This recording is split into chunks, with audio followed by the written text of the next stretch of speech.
जय हिंद सभी साथियों को द सोल्जर्स जोन के सेकंड एपिसोड में आपका स्वागत है। दोस्तों, पिछले एपिसोड में आपने देखा था कि एक छोटे से गांव का लड़का किस प्रकार नेवर गिव अप को फॉलो करके पुलिस वाला बनता है।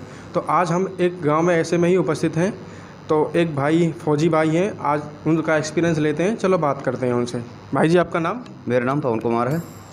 इंडियन आर्मी में अभी कार्यरत हूँ। तो पवन भाई, आपने इंडियन आर्मी में जाने की क्यों सोचा? और भी तो फील्ड होते हैं, और भी कई सारे फील्ड हैं, बच्चे उनमें भी जाते हैं, बहुत सारे उनमें भी अपना करियर बना रहे हैं। तो आप क्यों इंडियन आर्मी में ही क्यों गए?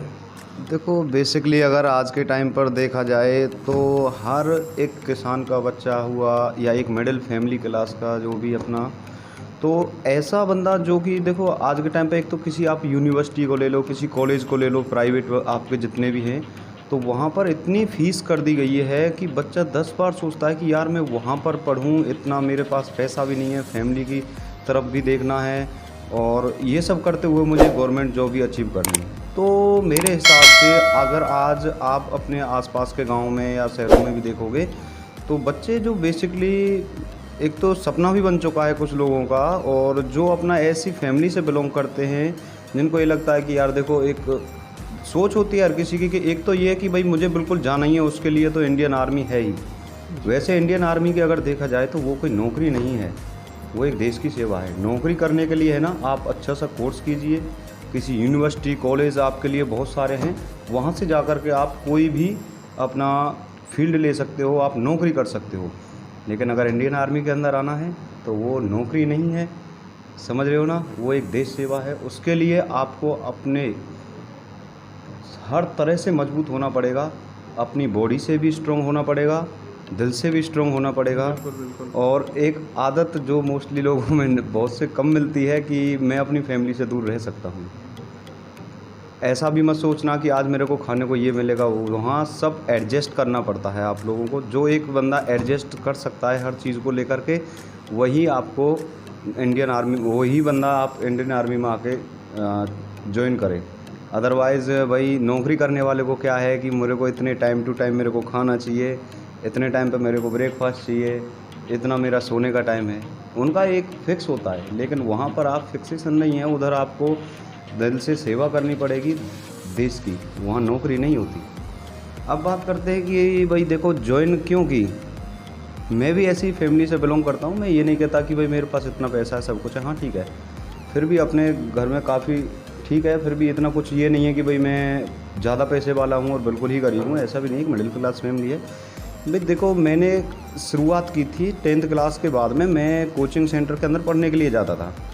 तो मैं वहाँ पर एक चीज़ देखता था कि यार बीएससी करने वाले बंदे, कोई बीटेक कर रहा है, कोई कुछ कर रहा है, वो बंदे कभी कॉलेज कोई नहीं जाता था, कोई जाने वाले भी होते हैं, कोई रेगुलर प्राइवेट वाले, वो सब क्या करते थे, उधर पढ़ने के लिए आते थे। कोई किसकी तैयारी कर रहा है, कोई किसकी तैयारी कर रहा है, जबकि उनका टारगेट अपनी उस ग्रेजुएशन को कंप्लीट करने के बाद में होना चाहिए। जबकि वो बंदे, जितनी सारी भीड़ उधर क्या कर रही थी कि कोई बीएससी बीए किसी ने कुछ किया हुआ, इतनी सारी पढ़ाई करने के बाद भी वो 10th-12th पास वाली जॉब के लिए ही अप्लाई करते थे। तो मैं यार यही सोचता था कि हमेशा कि भाई अगर मैं भी इनकी तरह ऐसे वहाँ पैसा लगाऊँ, ग्रेजुएशन करूँ और कॉलेज में भी टाइम बर्बाद होगा मेरा, इससे बेटर है कि मैं अपना यहीं पर रह करके तैयारी कर लूँ, क्योंकि ये बंदे भी तो वहाँ घूम करके फिर भी इधर आ रहे हैं। तो वो मैंने देखते हुए अपना बीएससी कर रहा था, मैं फर्स्ट ईयर थी, मैंने वो भी फर्स्ट ईयर का पेपर दे के छोड़ दिया। मैंने कहा इतना मेहनत अगर मैं वहाँ करूँगा, इतना अपना इधर ही कर लूँगा, तो मैं अपना टारगेट अचीव कर सकता हूँ। हाँ, तो पवन भाई, फिर इस सब की शुरुआत कैसे रही? स्टार्टिंग कहाँ से की आपने इस सब चीज़ की? मेरे गांव में एक लड़का था जो हमारे गांव का भांजा था, उसका नाम था पिंटू। उसने इंडियन नेवी ज्वाइन किया हुआ था। तो फर्स्ट टाइम मैंने उसके कुछ फ़ोटो देखे थे उसके मोबाइल में नेवी के। तो वो जब इधर इंडिया के अंदर नहीं था, वो चाइना गया हुआ था, तो मेरे को अच्छा लगा यार, ये तो ऐसे घूमते हैं।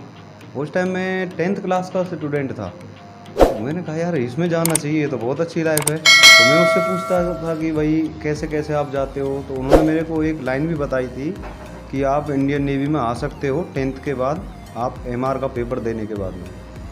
तो मेरे को एक शौक़ लग गया था कि मुझे इंडियन नेवी ज्वाइन करना है, मैं भी ऐसे घूमूंगा, मुझे बहुत अच्छा लगता था। उनकी उन ड्रेस को, जो वाइट कलर की ड्रेस थी, वो भी बहुत अच्छी लगती थी मुझे। तो मैंने एमआर के लिए अप्लाई किया था फर्स्ट टाइम।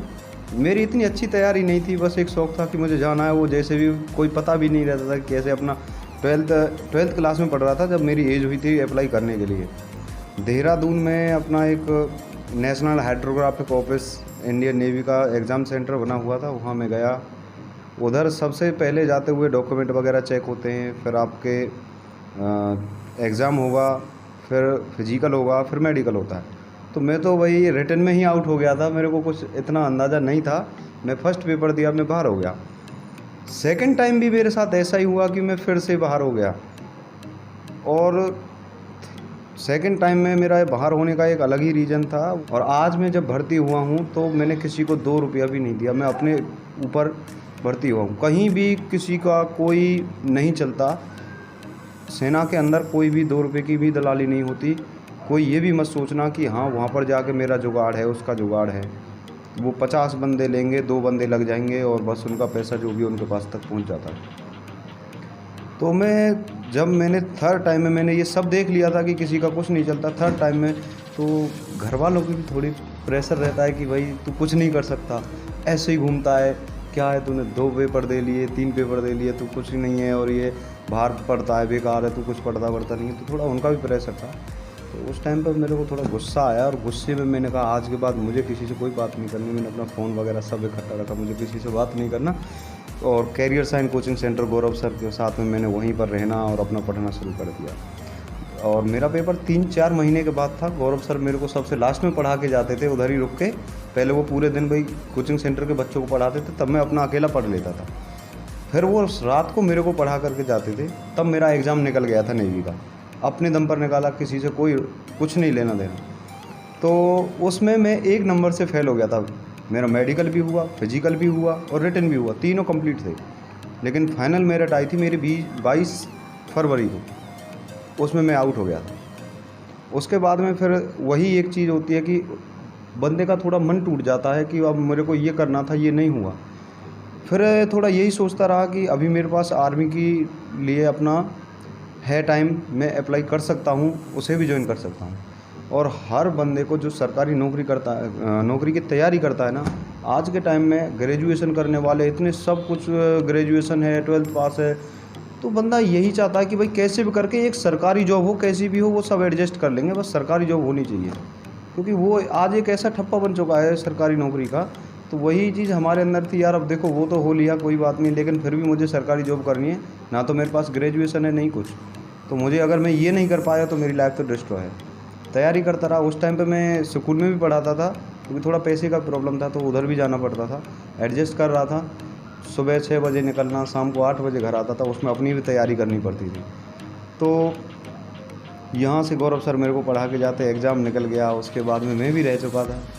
फिर मेरे पास ये लास्ट बचा था। मैंने एक बार और आर्मी की रेस के लिए गया था। देखो सबसे बेस्ट बंदे ये सोचते हैं कि मेरे पास एक बेस्ट चीज़ है, 4:40 की टाइमिंग है, 4:50 की टाइमिंग है, रेस में 1600 मीटर की मैं निकाल दूँगा। ये ऐसा भी नहीं है। मेरी 4:43 की टाइमिंग थी, तब भी मैं रेस नहीं निकाल पाया। वो एक भागने का एक तरीका होता है, ये मेरे को नहीं पता था। मैं फर्स्ट टाइम में आर्मी की रेस में जब गया था, मेरे को कुछ नहीं पता था। ये मेरी सेकंड थी जिसमें मैं ज्वाइन किया था। 4:43 की टाइमिंग के बाद मेरे से रेस नहीं लगी थी। मैंने 3 चक्कर तो बहुत तेज़ी से लगाए कि 1-2 बंदे मेरे आसपास दौड़ रहे थे, लेकिन जब लास्ट चक्कर था तो मेरे को 200 मीटर भी नहीं दौड़ पाया था। वहीं खड़ा होकर एक बार तो गिर जाऊँ, लेकिन धीरे धीरे गया तो रस्सा खींच दिया, वापस आ गया। कुछ कठिनाइयाँ ऐसी बहुत कठिनाइयाँ मिलती हैं लास्ट में। उसके बाद में 1 नंबर से इसरो फायरमैन का टेस्ट हुआ था, उसमें रह गया था। और 1-1, 2-2 नंबर से काफ़ी ऐसे एग्ज़ाम हुए। आपका हरियाणा ग्रुप डी का भी ऐसे काफ़ी में मैं रह चुका था। लेकिन अब मेरा जब ये सिलेक्शन हुआ तो इंडियन आर्मी और यूपी पुलिस मेरा दोनों का टेस्ट निकल गया था। अब मैंने क्या किया यार, अगर मैं यूपी पुलिस ज्वाइन करता हूँ तो मेरी हाइट नहीं है, क्योंकि वहाँ डीबी के बाद में अपना हाइट वाइट मापते हैं। वो डीबी होने के बाद एग्ज़ाम निकल गया, जो सेलेक्टेड कैंडिडेट है मेरे को उधर निकाल देते हैं हाइट के लिए। वो तो मैंने एक वैसे दिया था कि हाँ चलो देखते हैं। अब फिर मैंने कहा चलो, मेरा उसमें फ़ाइनल था, उधर हाइट, फिजिकल और अपना रिटन सब हो चुका था। तो मेरे को जहाँ डॉक्यूमेंट हमारे जमा हो जाते हैं, हमारे आर्मी वाले उनको जमा कर लेते हैं, 2 साल तक देते नहीं हैं, प्रोविजनल पीरियड अपना होता है, तो वो उनको रख लेते हैं हम। और कोई गवर्नमेंट जॉब के लिए अगर अप्लाई करते हैं हम, एनओसी वगैरह लेनी पड़ती है। तो ये सब कठिनाइयाँ अपने पास में आई थी उधर उधर। फिर घर वालों की देखो, सबके घर वाले बोलते हैं जब बंदा मेहनत भी कर रहा हो, नहीं लग रहा हो, तो उनको तो भाई यही लगेगा ना कि बंदा कर तो रहा है यार, हमें क्या पता उधर जाके क्या करता है, यहाँ से तो चला जाता पढ़ने के बाद। और मोस्टली बंदों के अंदर एक आदत होती है, घर पे पढ़ाई नहीं कर पाते, और वही मेरी आदत थी। मैं घर पे बहुत कम पढ़ पाता था, बाहर अपना बैठ के कोचिंग सेंटर पे मैं पढ़ लेता था, घर नहीं पढ़ पाता। अब यहाँ नहीं पढ़ोगे तो घर वालों को तो यही दिखेगा कि बाहर हमें क्या पता क्या करता है, यहाँ तो हमने कोई पढ़ता हुआ नहीं देखा। जी सही बात। लेकिन बहुत सारे बंदे ऐसे होते हैं जो भाई घर नहीं पढ़ पाते लेकिन बाहर बहुत मेहनत करते हैं अपना कोचिंग सेंटर पर जाकर। और रियलिटी भी यही है, बंदे अपना घर पे तो देखो पढ़ाई नहीं होती। किसी ज्ञानी ने कहा कि भाई एक डायलॉग अपना एक श्लोक है, लेकिन मेरे को याद नहीं, इतना ज़रूर पता है कि अपनी जो विद्या का जो धन होता है वो बाहर से प्राप्त होता है। आपको बाहर रहकर गृह त्याग करना पड़ता है, तब आप अपना कोई टारगेट है या विद्या धन है उसको पा सकते हो। तो वही मेरा 2 साल उधर गया, और फिर उसके बाद में तैयारी करते करते अपना ये टारगेट मैं अचीव कर ही लिया। जी, और एक चीज़ आप देखते हैं जैसे कि अभी होली का त्यौहार गया है, कभी कभी ऐसा होता है कि हमारे फौजी भाई घर नहीं आ पाते हैं, देश की रक्षा के लिए सदैव तत्पर रहते हैं। वो हमारी और हमारी देश की सुरक्षा के लिए, होली हो दिवाली हो, वो हमेशा बॉर्डर को अपनी माँ समझते हैं। तो इसमें फिर आपको कैसा फ़ील होता है उस टाइम जब आप जैसे कि नहीं आ पाते हो होली के टाइम पे? फ़िलहाल तो आप घर पे हो, आपके साथी भी होंगे, उनका भी एक्सपीरियंस आपको बताया होगा उन्होंने, तो कैसा फ़ील होता है जब आप नहीं आ पाते हो घर पे, फैमिली से नहीं मिल पाते हो? उसके लिए आप क्या कहना चाहेंगे? देखो, हमारे लिए सबसे बड़ी होली तो वही हो जाती है जब पूरा देश खुशी से होली मना रहा हो और अंदर कोई भी हलचल नहीं हो। हमारे लिए वही सबसे खुशी की बात है कि हम अपनी ड्यूटी पूरी अच्छी तरह से कर रहे हैं।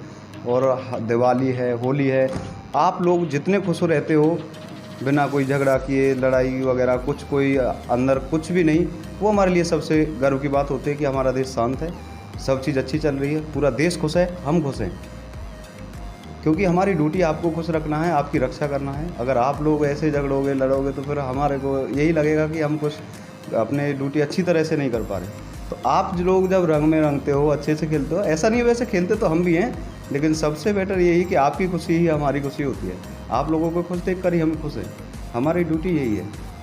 जी, तो अब जैसा कि आपने बताया, आपने काफ़ी स्ट्रगल की लाइफ में, काफ़ी कुछ देखा भी, तो आपने आपकी फैमिली में और आपके फैमिली मेम्बर्स ने कैसे कैसे सपोर्ट किया, किस तरीके से सपोर्ट किया आपको फैमिली मेम्बर्स ने? देखो, फैमिली मेम्बर्स की बात करें तो सपोर्ट तो उनको तब लगता था कि भाई करना चाहिए जब मैं पढ़ाई भी करता था, टेस्ट कोई निकल जाता था, लेकिन पता चलता कि लास्ट में रह गया फिर कुछ ना कुछ। फिर वो गालियाँ सुनने को तो मिलती है, सबको मिलता है, थोड़ा डांटते हैं घर वाले कि भाई कोई ना कोई तूने गलती की है और तेरे को पढ़ना नहीं आता। यार मैं खुद टीचर था, ठीक है, मैं साइंस पढ़ाता था, और वो 10th क्लास CBSE बोर्ड का। उसके बाद में मैंने अपना कोचिंग, ये बच्चों को कोचिंग भी देता था, MR वगैरह इनके लिए अपना अलग से बैच पढ़ाता था, इंडियन आर्मी का भी मैं बैच पढ़ाता था, ऐसे करके। लेकिन घर में एक ही चीज़ मेरे को सुनने को मिलती थी, तुझे कुछ नहीं आता।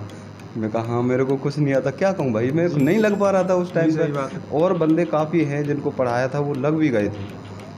आर्मी में एक अरुण नाम का लड़का था, वो लग गया, तू मेरे का। और पैगाँव से था एक बंदा, नाम भूल रहा हूँ मैं उसका, वो लग गया। अब काफ़ी बंदे यार ऐसे थे। और एक समय नाम का लड़का था फालन का, उसका वो मेरे पास अकेला पढ़ता रहा था MR के टेस्ट के लिए। उसका जीप में कोई पॉइंट निकल के आया था तो वो बाहर हो गया था मेडिकल से। उस टाइम भी मैं ऐसे ही बैठा था, मैं दूसरों का टेस्ट निकलवा देता, खुद का कुछ नहीं होता। तो ऐसे व्यक्ति को निराश नहीं होना चाहिए कि कभी कभी क्या होता है भी, किस्मत थोड़ा देखती है कि कितना स्ट्रगल कर सकते हो। और ये जो मेरी भर्ती थी, इसमें मैं एक बार तो यही सोच चुका था, यार सब हो गया ख़त्म, कुछ नहीं है, एक काम कर, B.Ed कर लेते हैं, अब जैसे तैसे लड़ मर के अपना करेंगे। लेकिन एक बार उम्मीद सी जगी थी कि लास्ट इसको देख लो जो भी है। तो वहाँ पर थोड़ा किस्मत भी देख रही थी कि कब तक बंदे के अंदर दम है, कब तक ये स्ट्रगल करेगा। तो लास्ट यही था, मैंने कहा देखूंगा, इसमें पूरी जान लगा दूंगा, अगर ये भी नहीं हुआ ना अब की बार, तो मैं अब फिर नहीं देख पाऊंगा। वो एक अंदर से टूट चुका था, मेरे को 5 साल हो गए थे करते करते, लास्ट में मेरे को ये इंडियन आर्मी मिली थी। तो वहाँ पर बंदे का मन टूट जाता है। तो मैं ये कहता हूँ भाई देखो, कभी हार मत मानो, कैसे भी करके करते रहो करते रहो। अब मेरे को तो ये था कि लगा रहता था, तो ये नाव आई और बहा ले गई, ऐसा समझ लो, कुछ ऐसा लाइफ में हुआ है। ऐसा कुछ नहीं कहेंगे। देखो पवन भाई, आपने मेहनत की है, आप बार बार बोल रहे हो कि स्ट्रगल किया है, और इंसान स्ट्रगल करता है, मेहनत करता है, तभी कुछ सक्सेस हासिल कर पाता है। तो भाइयों, देखा आपने पवन भाई ने किस प्रकार लाइफ में कई बार स्ट्रगल किए। ये गांव के लड़के इतना स्ट्रगल करते हैं, बार बार गिरते हैं, फिर उठते हैं, फिर गिरते हैं, फिर उठते हैं और फिर भी अपने एम को अचीव करते हैं। तो हम भी आपसे उम्मीद करते हैं, द सोल्जर्स जोन भी आपसे उम्मीद करता है कि आप भी अपनी लाइफ में अगर स्ट्रगल कर रहे हो तो हार नहीं मानें, अपने एम को अचीव करें। धन्यवाद। जय हिंद।